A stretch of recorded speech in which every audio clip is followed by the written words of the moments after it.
Okey, Assalamualaikum warahmatullahi wabarakatuh dan salam sejahtera. Okey. Okey, cikgu test sekejap. Okey. Pada hari ini kita akan sambung pembelajaran kita yang lepas. Minggu lepas kita dah belajar mengenai pengertian sejarah kan. Kita dah cerita pasal kita cerita pasal sejarawan-sejarawan, pendapat-pendapat sejarawan. Ada nama Herodotus, Ibn Khaldun, E.H. Carr, Profesor Emeritus Tan Sri Dr. Koo K. Kim, dan akhir sekali ialah Dr. Muhammad Yusof bin Ibrahim. Okey, semua dah faham yang itu. Jadi, kita akan beralih kepada tajuk seterusnya iaitu sumber sejarah. Okey, kita boleh baca dekat sini untuk lebih kita memahami apa itu sumber sejarah, kita boleh baca. Sumber sejarah memberikan maklumat yang tepat tentang sesuatu peristiwa yang telah berlaku. Okey. Sumber sejarah terbahagi kepada dua, iaitu sumber primer dan sumber sekunder. Ada berapa? Ada dua. Satu ialah primer dan yang kedua ialah sekunder. Primer, kita tengok apa itu sumber primer. Okay. Sumber primer juga dikenali sebagai sumber pertama. Sumber primer berada dalam bentuk asal dan belum diolah. Masa olah tu dia diubah suai lah. Okay, contoh sumber primer ialah fosil, manuskrip, dokumen rasmi dan artifak. Okay, kita tengok apakah sumber primer itu. Okay, yang pertama ialah fosil. Seperti yang kita tahu, fosil ialah tinggalan tumbuhan atau haiwan yang terawet. Okay, contohnya ialah tulang dinosaur, mangkuk-mangkuk pada zaman dulu, senjata daripada zaman dulu, itu ialah fosil yang terawet. Nampak ni? Kita nampak ada siput yang telah menjadi fosil. Siput tu dah hancur lah. Tetapi batu yang dekat sini telah menjadi tanda bahawa siput itu pernah ada dekat tempat tersebut.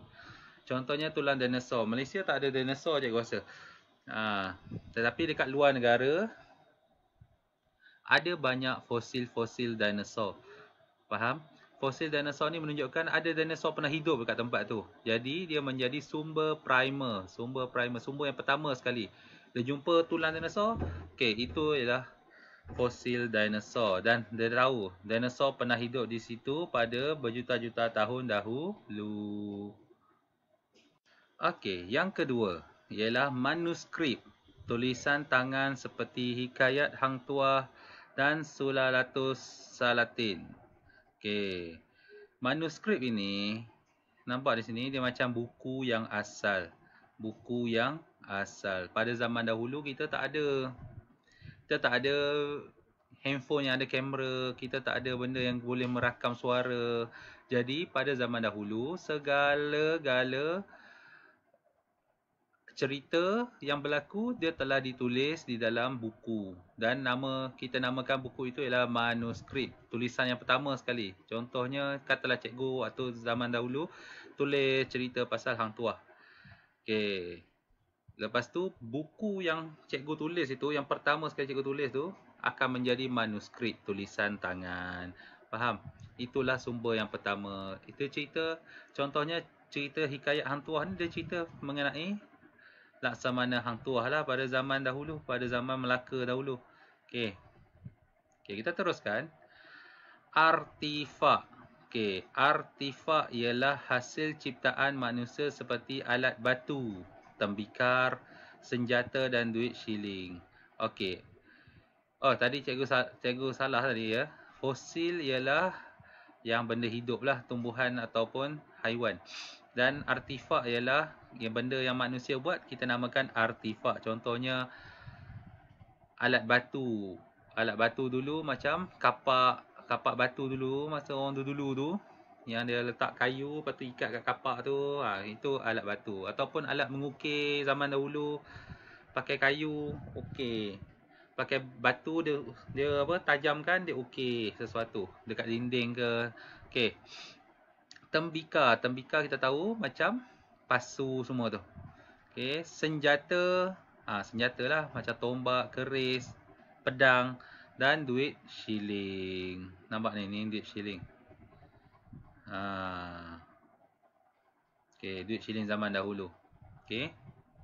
Dan akhir yang keempat ialah dokumen rasmi mengandungi catatan tentang sesuatu peristiwa sejarah yang telah berlaku. Okey, nampak ni dokumen rasmi. Okey, tak kisahlah daripada zaman dahulu kala ke, zaman sultan dulu ke ataupun zaman sekarang. Okey. Semua benda yang rasmi daripada kerajaan ke, daripada pihak polis ke, semua telah direkodkan dan menjadi dokumen rasmi. Semua itu telah menjadi sejarah. Contohnya, jika contohnya untuk zaman dahulu, setiap keputusan sultan ataupun raja-raja zaman dahulu, tak kisahlah di Malaysia ke, di luar negara ke, semua raja-raja tu buat keputusan, dia akan direkodkan dalam dokumen rasmi. Dan boleh dicek balik. Untuk generasi masa akan datang, dia boleh cek apa yang berlaku. Jadi kita tahu apa yang berlaku pada zaman raja tersebut. Sama juga jika pada zaman sekarang. Contohnya, jika ada satu kes pembunuhan lah. Contoh. Kes pembunuhan dan polis akan rekodkan siapa yang bunuh, bila berlaku. Dan bila lagi 30 tahun akan datang, orang boleh cek balik rekod tersebut. Apa yang berlaku pada peristiwa pembunuhan tersebut. Itulah dokumen rasmi yang mengandungi catatan tentang sesuatu peristiwa sejarah yang telah berlaku. Okey, kita teruskan kepada sumber sekunder. Sumber sekunder ialah penulisan yang dihasilkan dari sumber asal. Okey, nampak ni.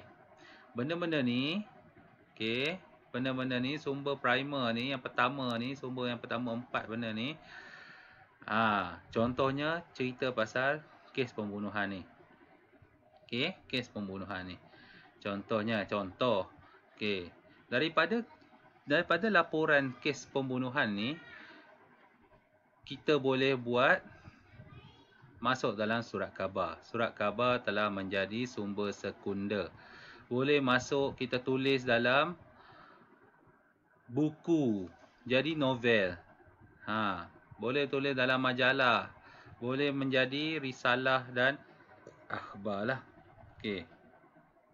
Contohnya dalam buku sejarah kita ni, buku teks sejarah ni ialah sumber sekunder. Kita ambil daripada sumber asal. Faham? Kita ambil dari sumber asal.